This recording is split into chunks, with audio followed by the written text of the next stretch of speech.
자, 봅시다. 우리 저번 주에 했었던 해수의 성질 부분 이어서 나갈 겁니다. 저기 해당되는 학교 잘 들어주시고, 자, 페이지 찾았나요?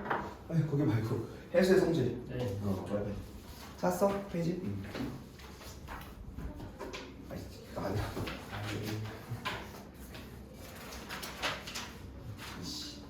자, 보자. 우리 해수의 밀도 이야기입니다. 다만 여기를 배워야지만, 즉 수은 염분도라고 하는 TS도를 배워야지 이제 우리 뒤에서 얘기할 이제 심층순환에서의 수은 염분도 또 해석이 가능합니다. 자, 그래서 해수의 평균 밀도는 1.0에서 1.03, 즉 별 차이 안 나. 물의 밀도가 1이거든요. 근데 이제 염분이나 조금 들어가 있다 하더라도 한 2, 3%밖에 차이 안 난다는 이야기입니다. 그래서 조금 더 밀도가 크긴 하고요. 다만 밀도는 수온과 염분 그리고 수압의 영향을 받는데, 중요한 건 이 물이라고 하는 액체라는 친구는요, 압축이 잘 안 돼요. 기체 같은 거는 압축이 되게 잘 돼서 밀도가 쉽게 변하는데, 물 같은 경우는 수압, 즉 압축이 잘 안 돼서 수압에 대한 영향은 되게 작다라고 생각하면 돼요. 없진 않은데 우리가 이제 의미성을 줄 만큼 크게 작용하지 않습니다. 그럼 주로 수온과 염분에 의해서 결정될 건데, 자, 지호야, 그러면 수온이 낮을수록일까 높을수록일까? 밀도가 크려면 수온이 높을수록 낮을수록? 낮을수록이죠, 그죠? 우선 낮을수록. 나 그러면 염분은 어떨까? 염분이 낮았어. 예, 염분이 높을수록. 왜 그러냐? 우리가 물에 용해된다는 게 고체 상태의 염류가 물에 녹아서 염분이 되는 거잖아. 근데 우리가 약간 자갈이 들어있는 이 상자에 모래 같은 입자가 작은 걸 넣으면 빈 공간을 채워받듯이, 얘도 화학적으로 물이 이제 전기적으로 녹여가지고 이온화시켜서 녹여서 화학적으로 분해시킨 과정이라 부피가 크게 안 바뀝니다. 부피는 크게 안 변하고 그냥 녹아들더라, 즉 질량만 거의 증가하더라. 염분이 높을수록 밀도도 커진다, 비교적 질량이 증가한다 생각하면 됩니다. 자, 그럼 밑에 내려와서 수온 염분도를 말할 건데, 자, 보자. 자, 지금 우리 그래프 보니까 Y축에 수온, X축에 염분이 들어가 있네. 자, 위의 말처럼 수온이 낮을수록 밀도가 크다라고 했고, 염분이 클수록 밀도가 크다고 했죠. 그러면 그걸 이 그래프 안에다 집어넣으면 어떻게 되는 거야? 이렇게 내려갈수록, 즉 아래로 갈수록, 또 오른쪽으로 갈수록 뭐한다? 밀도가 크다 작다? 크다라는 거야. 그래서 우리는 이렇게 표시할 겁니다. 이렇게 돼서 우하, 즉 오른쪽 아래로 내려갈수록 밀도는 어때? 지금 크다 작다? 결국은 크다라는 거야. 그리고 왼쪽 위로 갈수록 밀도가 비교적 작아진다는 이야기고요. 그러면 여기처럼 수온도 있고 염분도 있으면 그걸 우리가 계산해서 밀도를 찾는 거냐? 계산하는 값이 아니야. 계산하기 힘들어요. 여기 사실 곡선이잖아. 특정한 계산값이 없다는 거야. 그래서 이때는 사실은 뭘 하는 거야? 이 등밀도선 같은 걸 보고서 이 밀도를 비교만 할 겁니다. 밀도에 대한 비교만 하는 거야. 누가 큰지 작은지의 초점이지 얼마야는 이제 그래프에서 점을 찍어서 볼 겁니다. 알겠죠? 그래서 대체적으로 오른쪽 아래로 갈수록 이렇게 등밀도선이었대. 점점 더 값이 커져가기 시작하죠. 요렇게. 그죠? 근데 그것도 반드시 딱 그 비례해서 올라가는 기울기가 일정한 게 아니라서 실제로 값을 다 찍어봐야 됩니다. 알겠죠? 이것만 안 그려도 되고요. 뭐 밀도가 큰지 작은지만 눈으로만 비교하시면 되고. 자, 그러면 그 다음 볼 거는 우리 A하고 B를 좀 비교해 볼까요? 자, A라는 해수랑 B라고 하는 해수의 수온과 염분을 한번 비교해 봅시다. 자, 우선은 A의 수온이 몇 도 정도 되고요? A의 수온 요렇게, 염분 요렇게, B는 요렇게 거의 36으로 가자. 자, 그럼 대략적으로 너무 자세하게 말고 대략적으로 한번 보자. A의 수온이 약 몇 도쯤 돼 보여요? 몇 도? 약 몇 도? 10도 좀 안 되네. 5에서 10 사이에서 거의 바로 아래 있으니까 약 9도 정도 돼 보이죠? 그죠? 그 다음에 A의 염분은 어때요? 염분은 중간값보다 조금 덜 미치네. 그죠? 중간값 여기쯤 될 것 같은데 조금 덜 미치니까 약 33점 한 4 정도? 4퍼스 정도. 그죠? 그 다음에 B는 어때요? B 수온 몇 도? 몇 도? 19도 정도 돼 보이죠? 그죠? 그 다음에 여기는 36 거의 다 했으니까 계산이 편하게 36퍼스다 라고 얘기해 봅시다. 대략적으로. 그러면 요것만 봤을 때는 사실 여러분들 이것만 봤을 때 밀도가 누가 더 큰지 알아 몰라?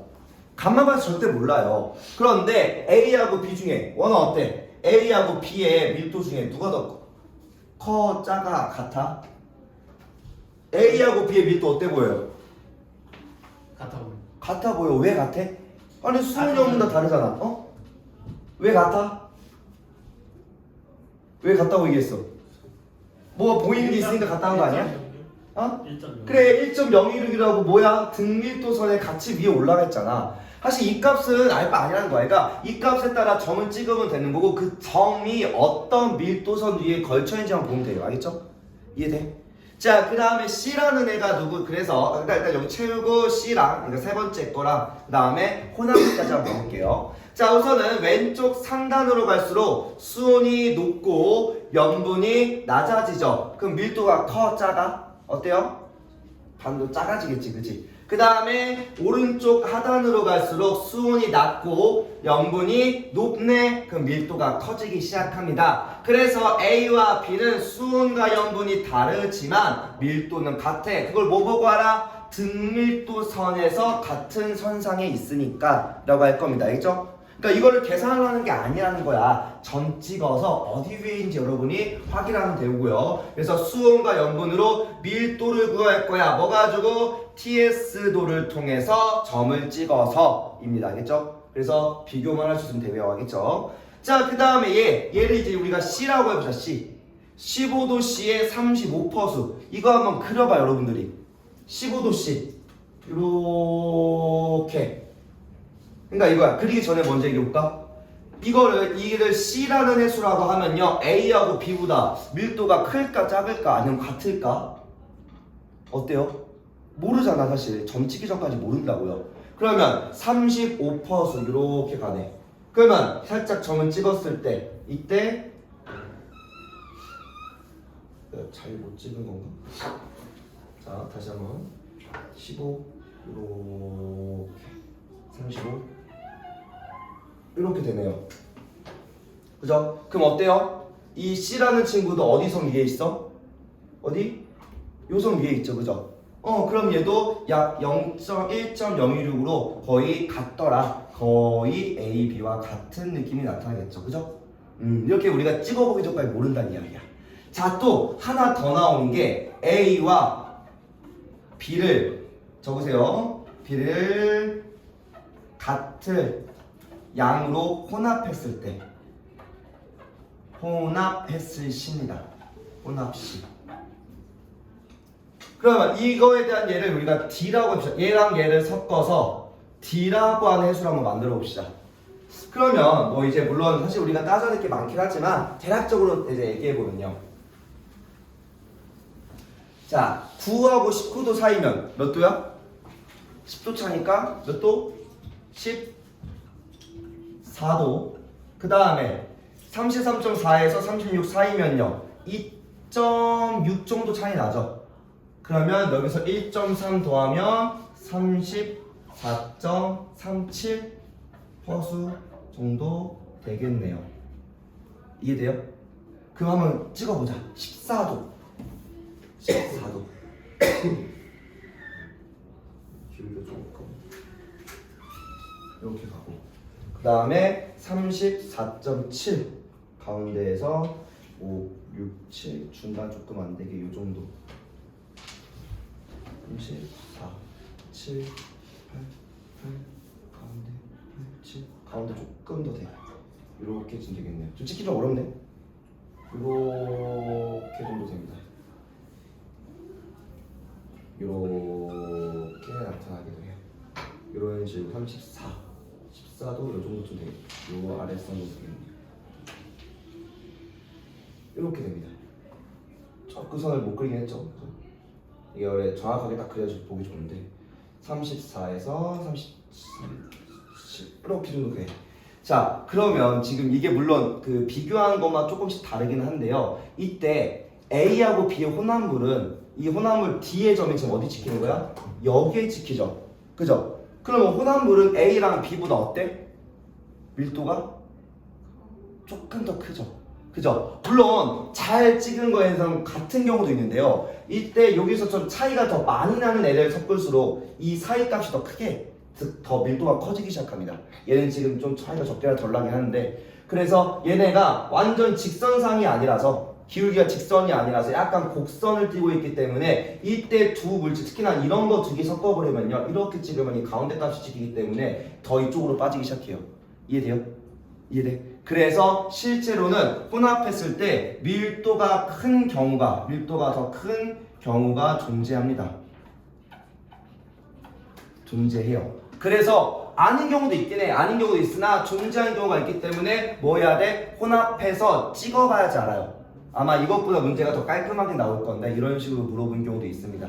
알겠죠? 이해돼요? 해보셔야지 꼭 알 수 있다는 이야기고요. 그 다음 넘어갑시다.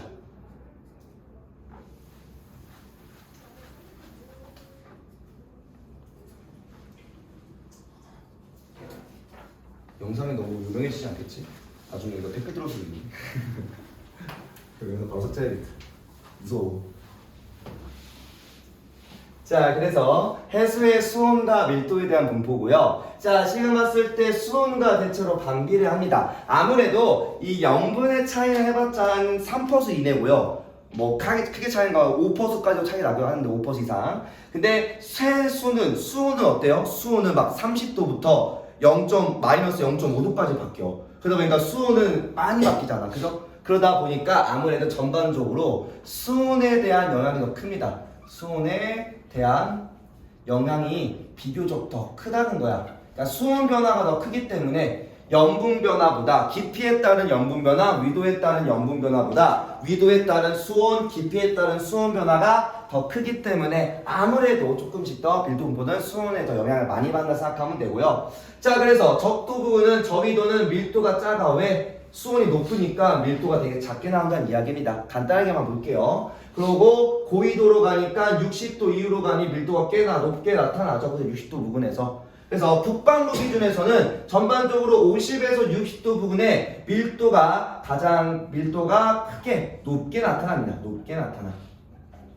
또 저위도에서는 밀도가 작게 나타나고요. 그리고 혹시 여러분들 이게 이제 학교에서 물어볼지 모르겠는데, 자, 남반구의 80도 부근, 그러니까 극지방의 밀도랑 80도 고위도 북반구의 80도 부근의 그 밀도가 누가 더 커요? 남반구랑 북반구 중에서 밀도가 누가 더 커? 극점이? 남반구가 훨씬 더 크죠? 이거 혹시 왜 그런지 알아? 앞에서 설명한 적 있긴 한데 이거 뭐 때문에 그럴까? 표층수랑과도 관련 있어요. 안 들어서 모르지. 뭐 때문에 그럴까? 남극 주변에 뭐가 흘러? 뭐가 흘러요? 남극 주변에 무슨 해류 흘러? 너 시험 보면 알았어. 물어보기 애매하다 지금 특히 학교가. 얘가 아무래도 남극 순환해류처럼 그 남극에서 남극 수온이 낮아서 남극의 결빙이 더 잘 일어납니다.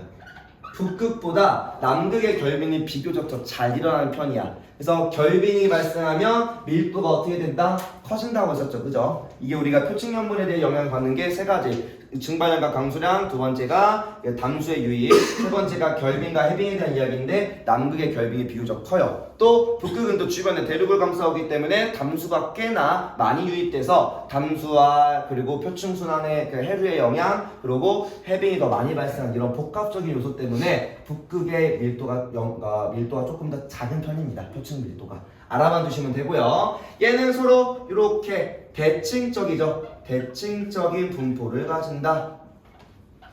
그리고 수심에 따라 밀도가 급격히 커지는 밀도약층이라는 게 존재합니다. 어디? 요걸 이제 밀도약층이라고 부르는 거예요. 알겠죠? 여기서부터 밀도가 급격히 커지는 지역. 이게 수온이 급격히 낮아지다 보니 밀도가 급격히 커지는 곳이야. 거의 수온약층과 거의 일치합니다. 알아두시면 되고 넘어갑시다. 자, 그 다음 볼 거는요, 용존 기체라는 걸로 넘어갈 겁니다. 이렇게 뭐 용존 산소랑 용존 이산화탄소가 뭐 어떻게 영향을 준다 뭐 요거는 알아만 두시면 됩니다. 이산화탄소가 물에 녹을 때 이때 H2CO3로 변하면서 이온화가 돼서 중탄산 이온이나 중탄산 이온으로 바뀌긴 해요. 그리고 산소는 그냥 그대로 녹는다 생각하면 되고요. 자, 그러고서 요거는 뭐 읽어만 보시면 되고 기체의 용해도가 좀 중요합니다. 고체의 용해도랑 반대로 기체가 많이 녹아들려면 수온이 어때야 돼? 원아 어때야 돼요? 28. 이씨. 탄산음료랑 똑같습니다. 탄산음료랑 탄산음료가 온도가 높을수록 탄산이 많아? 아니. 아니잖아, 그죠? 기체 용해도는 기체에서 액체로 가기 때문에 주변에 에너지가 적을수록 자기가 에너지를 버리기도 좋은 상태가 됩니다. 알아만 두시면 되고요. 수온이 낮을수록 수압은 어떨까? 지금 어떨까? 수압은? 압력은? 압력은 클수록이야. 기체가 빠져나오지 못하도록 강하게 누르면 뭐하더라? 더 잘 흡수될 수 있다는 이야기입니다. 알겠죠? 잘 용해된다는 이야기고 염분은 어떨 것 같아요? 염분은? 특히나 이산화탄소 같은 경우는 이온화돼서 녹잖아. 염분은 이미 이온화돼서 녹아있는 애들이죠. 그러면 이미 많이 녹아있으면 녹기 쉬울까 어려울까? 어렵겠죠. 결국은 물의 극성으로 녹는 거다 보니까 야 이미 나 많이 녹아서 많은 물들이 극성에 의해서 분리를 시켜놨어. 그러면 다른 애가 녹기 힘들겠지. 그래서 염분은 낮을수록 더 잘 녹습니다. 알겠죠? 자, 그래서 넘어가서 밑으로 내려옵시다. 깊이에 따른 용존 산소량과 용존 이산화탄소량이고요. 자, 우선은 산소량은 이렇게 구분할 거고요. 이렇게 구분해서 한 세 층으로 구분할 겁니다. 자, 눈으로만 보시면요. 자, 여기는 어때요? 지금 위에 맨 위층은 높고 일정하죠. 높게 나타나지 그냥. 굉장히 높게 나타나. 그 다음에 이 두 번째 층에서 어때? 산소량이 급격히 감소하죠. 그죠? 급격한 감소. 밑에서도 할 거야. 다만 눈으로 한 번 더 보시라는 거야. 급격한 감소가 있고 그 다음에 세 번째 심층에서는 또 어때요? 증가해 감소해? 증가해. 또 서서히 증가합니다. 그래서 우리 용존 산소 농도는 표층에서는 높게 뭐 혼합층 때문에 섞이면서 일정하게 나타나고 한 100m 이내에 두 번째가 수온 얕은처럼 수온이 급격히 떨어지는 이 특정 층부터는 급격하게 낮아지다가 심해층 정도 들어가면 다시 또 높아지기 시작합니다. 이게 왜 그런지 여러분이 기억하고 계셔야 돼요. 그럼 밑에 표로 내려가서 이걸 해석해 볼게요. 내려가 보지? 자, 아까 봤었던 이 표층 100m 이내에서는 용존 산소량이 어때요? 표층에 가장 많이 존재합니다. 그럼 왜 그런지 알아야겠지? 일단 첫 번째, 산소를 만드는 게 누구야? 생물의 광합성이잖아요. 그죠? 뭐 식물이 아니더라도 해양 생물의 식물성 플랑크톤 및 아니면 우리 원핵 생물계들, 원생애들이죠. 원생애들. 그래서 식물성 플랑크톤의 광합성으로 산소가 생성되어 공급되고요. 두 번째, 대기의 산소 농도가 약 20.9 거의 21%입니다. 그리고 대기의 이산화탄소는 그러니까 대기의 산소량은 21%나 되고요. 대기의 이산화탄소량은요 0.0 지금은 한 4 정도 되는 것 같아요. 0.038이었는데 지금 0.04 정도 되는 것 같고요. 그러다 보니까 표층에 압도적으로 산소량이 많죠. 그러다 보니 대기의 산소가 많다 보니까 대기의 산소가 공급되기 시작합니다. 그래서 직접적으로 대기로부터 녹아든다는 이야기예요. 산소가 풍부하다 보니까. 자, 그러고서 100m서부터는요 산소량이 급격하게 감소합니다. 이 빛이라는 게 100m 이내로 들어가면요 일단 푸른빛밖에 안 남을 뿐더러 대부분의 90% 이상의 햇빛이 다 사라집니다. 100m 들어가면 거의 99%까지 사라져요. 그러다 보니 광합성이 가능해 불가능해? 광합성이 불가능해. 즉